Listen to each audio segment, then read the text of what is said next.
saya Julianti Devi Ariska dari SMA Negeri 2 Widamar, CGP Angkatan 6, Kabupaten Lebak, Provinsi Banten. Dalam kegiatan ini saya akan melaksanakan supervisi akademik dengan rekan saya. Ya, nama saya Rosepen Anggraini, saya sebagai guru seni budaya di SMA Negeri 2 Lewidamar. Selamat pagi Bu Ira. Iya, pagi Bu Devi. Gimana kabarnya? Alhamdulillah. Jadi nih Bu ya, seperti yang saya utarakan sebelumnya, saya hari ini ditugaskan untuk melakukan supervisi akademik pada pembelajaran Ibu. Nah, untuk kegiatan ini tujuannya adalah untuk meningkatkan kompetensi atau kemampuan diri kita sebagai seorang guru, terutama pada saat kita melakukan yang namanya proses pembelajaran. Nah, di sini pada saat melakukan proses supervisi, Bu Ira santai saja, tidak usah tegang, karena di sini kita tidak mencari kesalahan, tetapi kita nanti akan banyak belajar dari yang namanya proses pembelajaran tersebut, gitu ya. Oke. Nah, adapun kegiatan supervisi ini sendiri akan kita lakukan 3 tahap. Yang pertama praobservasi, yaitu melalui percakapan sekarang. Yang kedua observasi, saya akan mengamati Ibu selama pembelajaran. Dan yang ketiga pasca observasi, yaitu setelah pembelajaran kita akan ngobrol lagi, Bu ya. Oke. Nah, untuk kegiatan observasi ini Ibu akan melakukan pembelajaran di kelas. Nanti akan dilakukannya kapan, Bu ya? Besok mungkin ya Bu. Oh, besok ya. Oke. Besok pas ada jam juga. Terima kasih Bu ya, mudah-mudahan nanti besok tidak ada halangan ya kita melakukan yang namanya kegiatan observasi. Nah, kemudian apa saja yang sudah Ibu persiapkan untuk melakukan proses observasi ini? Seperti biasa, ada sesi pembelajaran, KPP, LKPD, kemudian juga media pembelajaran. Oke, sudah lengkap ya, RPP, LKPD, dan juga media. Insya Allah. Luar biasa ya Bu ya. Nah, tujuan pembelajarannya sendiri apa ya Bu? Tujuan pembelajarannya karena besok itu kita pertemuan kedua ya mungkin dari awal ya. Yang pertama itu ada 2. Yang pertama, anak-anak itu mampu memahami bagaimana teknik, kemudian proses, prinsipnya tentang karya seni rupa dari desain grafis. Nah, nanti lebih mengerucutnya mungkin di bagian cetak stensil. Nah, yang kedua, tujuan yang kedua ini yang mungkin akan dilakukan besok itu, yaitu adalah anak-anak mampu berkarya, berarti membuat karyanya dari desain grafis itu sendiri. Praktek gitu ya, Bu ya? Praktek, betul. Boleh tahu Bu, bisa diceritakan cetak stensil itu seperti apa Bu ya? Cetak stensil itu adalah salah satu materi dari desain grafis. Jadi cetak stensil itu dia lebih mengutamakan ke bagian teknik seni memotongnya. Kenapa dikatakan teknik seni memotong? Karena nanti anak-anak itu diizinkan untuk mencari gambar. Boleh mereka sebetulnya mau gambar langsung di kertas juga nggak apa-apa, ataupun searching internet juga nggak masalah. Nah, nanti kalau sudah ada medianya atau motifnya, jadi si motif itu tinggal digunting aja. Nah, kenapa stensil itu dikatakan tentang seni teknik memotong? Oke, saya juga baru tahu ya teknik stensil, seni untuk memotong. Nanti besok mungkin Bu Devi juga bisa langsung ikut terjun bebas ya. Iya, saya ikut praktek Bu ya. Oke, ini akan dilakukan di kelas berapa ya Bu? Ini di kelas 11 IPS 1. 11 IPS 1. Oke, RPP sudah jadi. Bisa Ibu ceritakan nanti langkah-langkah pembelajaran yang akan Ibu lakukan itu seperti apa di kelas? Sama seperti biasanya mungkin ya Bu Devi ya, ada 3 tahapan. Yang pertama pendahuluan dulu, kita ucapkan dulu salam, kemudian absensi kehadiran siswa, setelah itu memberikan stimulus tentang materi pembelajaran dulu. Barangkali mungkin mereka pernah mencoba atau masih mungkin tahu tentang materi seperti apa. Kemudian biar lebih semangat, biasanya sebelum kegiatan inti kita ada yel-yel atau penguatan untuk mereka lebih semangat aja lah gitu ya, motivasi gitu ya. Motivasi gitu. Nah, nanti baru kita masuk kegiatan inti. Nanti kegiatan intinya kita bagi berarti ada 2 pertemuan nih gitu. Yang pertama berarti sudah saya berikan materinya tuh. Di materi itu saya jelaskan tentang materi seperti apa. Selepas itu saya berikan LKPD, kemudian dibagi kelompok. Bagi kelompok dulu, baru saya berikan LKPD. Nanti mereka mengerjakan LKPD-nya, kemudian mereka nanti presentasi di depan. Itu yang pertemuan pertama. Kemudian yang terakhir penutup itu refleksi pembelajaran. Nah, mungkin di pertemuan kedua ini sama teknik pendahuluan dan penutupnya, mungkin ada refleksi juga. Di bagian kegiatan intinya untuk pertemuan besok itu kita langsung ke bagian praktek, jadi mulai dari mereka yang gambarnya sudah jadi mereka bawa dari rumah, mulai mereka menggunting atau mengcutting motifnya. Setelah itu mereka tempelkan di media yang sudah disediakan. Besok itu media yang kita pakai adalah tas atau tote bag gitu. Nanti untuk teknik motong itu memakai alat apa Bu? Cutter. Oh, cutter aja Iya. ya? Tidak ada alat khusus lainnya? Iya, kalau misalnya pisau saya takut anak-anak berantem, jadi Iya. pakai cutter aja. Pakai cutter ya Bu ya. Nah, menurut gambaran Ibu ini ya, tantangan apa yang akan Ibu hadapi dalam proses pembelajaran nanti? Oke, tantangannya ya, karena saya lihat dari pertemuan yang kemarin itu memang banyak anak yang ternyata dia masih belum familiar dengan yang namanya stensil gitu kan. Paling besok tantangannya ya jelas mereka akan lebih banyak bertanya bagaimana tekniknya, kemudian caranya seperti apa, proses mungkin untuk teknik sprotnya kayak gimana dan sebagainya itu. Oke. Nah, untuk mengatasi tantangan tersebut apa yang sudah Bu Ira siapkan? Yang pertama mental dulu. Oh, mental. tentunya. Oke. Mental dulu ya, karena ya itu dia, anak-anak pasti akan lebih banyak bertanya. Jadi kadang-kadang saya belum selesai menjawab pertanyaan anak yang satu, anak yang sudah bertanya lagi gitu. Iya. Nah, kemudian yang jelas tantangan yang lain yang pasti saya sediakan media yang biasanya anak mungkin akan susah dibawa dari rumah, saya sudah siapkan di sekolah gitu. Jadi mereka tidak ada alasan mungkin yang namanya ketinggalan, lupa dan sebagainya. Luar biasa ya, sudah dipersiapkan. RPP sudah selesai, LKPD juga sudah selesai Bu? Alhamdulillah. Jadi sepertinya Bu Ira tidak perlu bantuan siapapun untuk mempersiapkan rencana untuk pembelajaran besok. Kalau bantuan mungkin tetap doa ya. Oh, doa. Tapi Baik, kalau Bu. persiapan untuk ini ya insya Allah mungkin bisa saya atasi sendiri. Ya, ya. Nah, seperti yang dikatakan saya sebelumnya, kegiatan supervisi ini lebih untuk peningkatan kompetensi kita Pak ya pada saat mengajar. Nah, untuk peningkatan kompetensi diri tentunya itu muncul dari dalam diri kita sendiri Bu ya. Nah, dalam rangkaian kegiatan supervisi ini kira-kira nih Bu ya, kompetensi apa yang ingin Ibu kembangkan? Kan seperti yang kita ketahui, guru itu memiliki 4 kompetensi. Nah, di antara 4 kompetensi itu kompetensi mana yang akan lebih Ibu kembangkan? Dari bagian apa ya? Pedagogiknya kali ya Bu ya. Oke, lebih ke pedagogiknya. Oke, spesifiknya sebelah mananya Bu ya kira-kira? Ke bagian penguasaan kelasnya. Oke, coba bisa Ibu ceritakan maksud dari penguasaan kelas? Penguasaan kelas itu kayak gini ya Bu ya. Kadang-kadang saya kalau di lapangan nih, jadi ketemu anak dengan berhubungan lagi dengan gaya belajar anak. Itu kan bervariasi. Ada yang auditori, kemudian visual dan kinestetik. Jadi kalau di lapangan itu saya lihat ketika saya ngasih materi, ada yang dia hanya tidur gitu kan, mungkin bosan dengan teknik ceramah yang saya sampaikan. Kemudian ada juga yang mungkin fokus dan sebagainya. Jadi makanya saya pengen mencoba gimana bisa menguasai kelas itu dengan baik gitu loh. Ya dengan berbagai macam gaya belajar mereka yang berbeda. Oke, berarti Bu Ira ini mempersiapkan untuk semua kebutuhan belajar mereka, baik auditori, visual, kinestetik. Berarti secara tidak langsung sudah melakukan diferensiasi pembelajaran di dalamnya.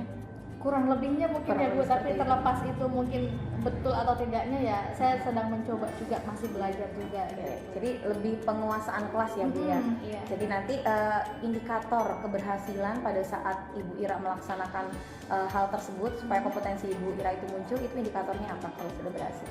Kalau sudah berhasil ya paling karena kita pakainya strategi belajarnya PJBL, ada di bagian hasil akhir mungkin ya Bu Det ya, minimal mereka meskipun mungkin materinya ya sedikit lebihnya paham, dari mungkin prakteknya mereka bisa tekniknya seperti ini, kemudian penerapannya seperti ini dan sebagainya. Oke, jadi mereka itu bisa melakukan hal yang diminta sama Bu Iya. Ira. Oke, selain itu ada lagi Bu.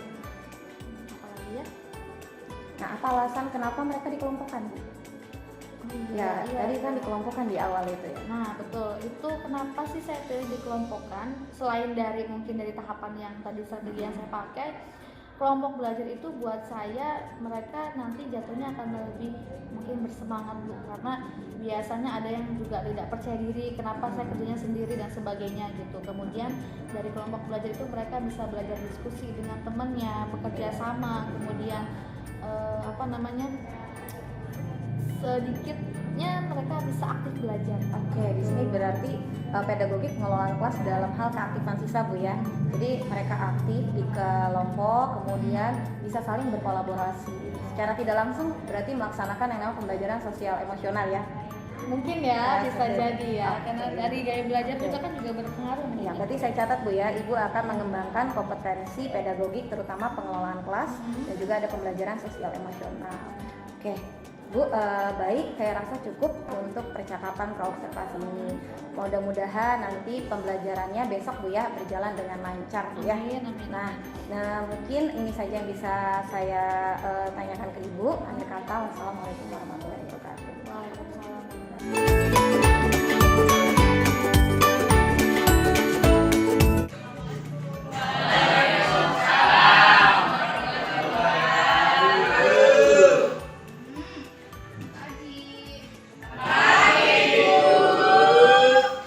Duduk, siap. Sebelum belajar, mari kita berdoa dimulai.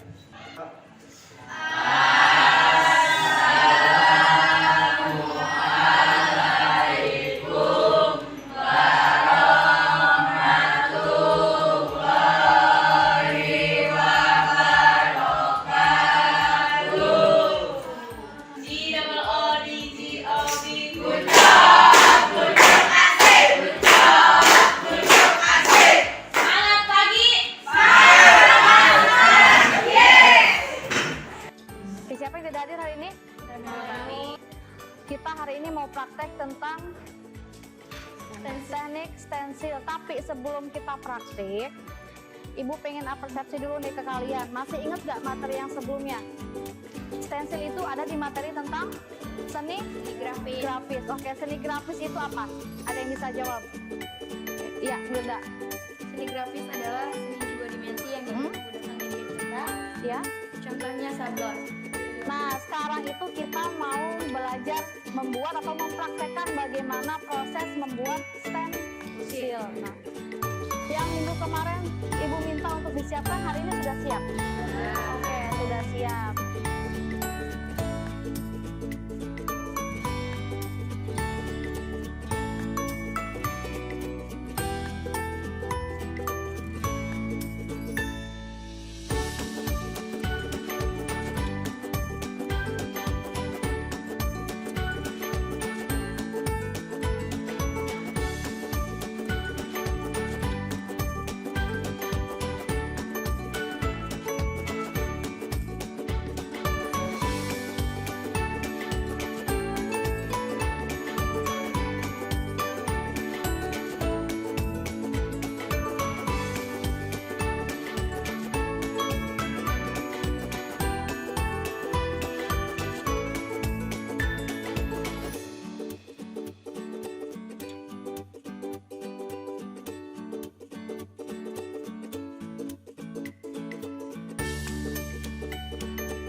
Assalamualaikum Bu Ira. Waalaikumsalam lagi Bu Devi. Oke, bagaimana Bu Ira setelah diobservasi nih, memang ya dalam kegiatan supervisi akademik, kegiatan terakhir itu adalah pasca observasi kita akan berbincang-bincang mengenai pembelajaran yang sudah dilakukan. Nah, kita melihat tadi dari proses pembelajaran itu hal-hal baik apa yang sudah terjadi, apa yang harus diperbaiki gitu ya. Nah, nanti kita bisa melakukan refleksi juga terhadap pembelajaran yang sudah Ibu lakukan. Jadi nih, setelah Ibu membuat perencanaan dari RPP, melaksanakan pembelajaran, hal-hal baik apa yang sudah terjadi dalam proses pembelajaran atau hal-hal apa yang perlu diperbaiki dari proses pembelajaran yang sudah Ibu lakukan? Kalau dari hal baiknya, yang pertama mungkin dari segi materi dulu Bu Den. Dari siswa yang awalnya mereka tidak mengenal sama sekali bagaimana itu cetak stensil atau desain grafis. Setelah melakukan praktek dan pemberian materi di awal pertemuan itu, hingga hasil akhirnya alhamdulillah mereka sudah paham. Kemudian hasilnya juga untuk kategori pemula istilahnya ya sudah cukup baik dari situ. Baik ya, hasil karyanya sudah terlihat ya Bu ya. Nah, kemudian hal-hal apa saja yang menurut Ibu perlu diperbaiki? Yang perlu diperbaiki mungkin dari segi apa ya, tetap penguasaan kelas itu tetap ada ya Bu Devi ya, karena tidak menutup kemungkinan juga mood swing anak yang berubah-ubah ya. Kemudian media pembelajaran mungkin harus saya tingkatkan lagi biar mereka lebih bersemangat lagi, lebih interaktif lagi, lebih aktif ketika belajar. Oke, jadi benar tadi juga menurut pengamatan saya sebenarnya pembelajaran sudah berjalan dengan baik sesuai dengan apa yang diharapkan yang tertulis dalam RPP. Cuman yang tadi ya kata menurut Bu Ira tadi juga terlihat ada anak yang memang moodnya suka berubah-ubah ya. Ada yang terlihat aktif tiba-tiba nanti dia diam, tidak aktif lagi dalam kelompok seperti itu ya. Nah, menurut Ibu sendiri pembelajaran supaya anak menjadi lebih aktif ke depannya itu seperti apa yang harus yang dilakukan? Biar lebih aktif ya.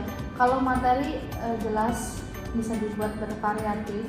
Terus karena mereka juga sepertinya memang sedikit awam juga dengan yang namanya seni rupa gitu kan. Di awal pembelajaran juga mungkin bisa ditambahkan lagi apa ya, buat motivasi dan nambah semangat mereka kayak ya buat ya kan sebenarnya di awal juga sudah ada ya. Ada sih ya, cuma mungkin karena mereka juga masih demam panggung mungkin ya, grogi dan atau baru pertama ya entahlah, jadi masih ada yang malu-malu, masih kaku gitu ya. Seperti Ibu Ira katakan tadi, Ibu Ira akan lebih meningkatkan lagi keaktifan siswa dalam belajar. Nah, strategi baru apa yang nanti akan Ibu terapkan untuk lebih mengaktifkan kembali pembelajaran siswa dalam pembelajaran serupa ini? Okay. Yang pertama dari apa ya? Bukan teknik ya Bu ya.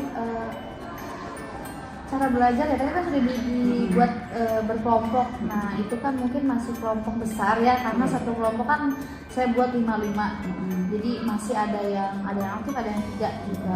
Jadi paling akan saya perkecil bisa 2 ataupun 3 satu kelompoknya. Diperkecil ya, dipersempit supaya lebih maksimal. Iya betul. Jadi kan biar mereka bisa saling berkomunikasi juga dengan baik.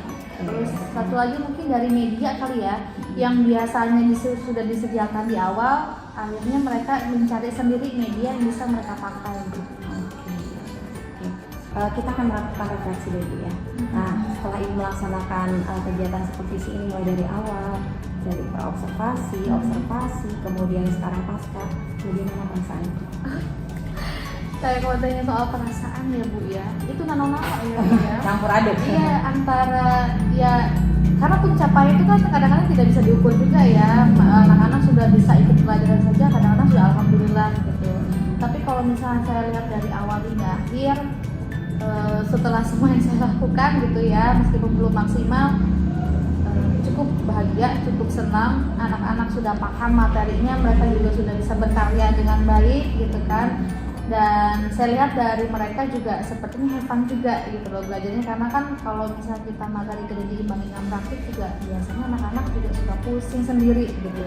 Nah, seperti yang kita bicarakan sebelumnya, kompetensi yang ingin Ibu kembangkan itu adalah kompetensi pedagogik. Nah, menurut Ibu setelah melakukan observasi bagaimana pencapaian?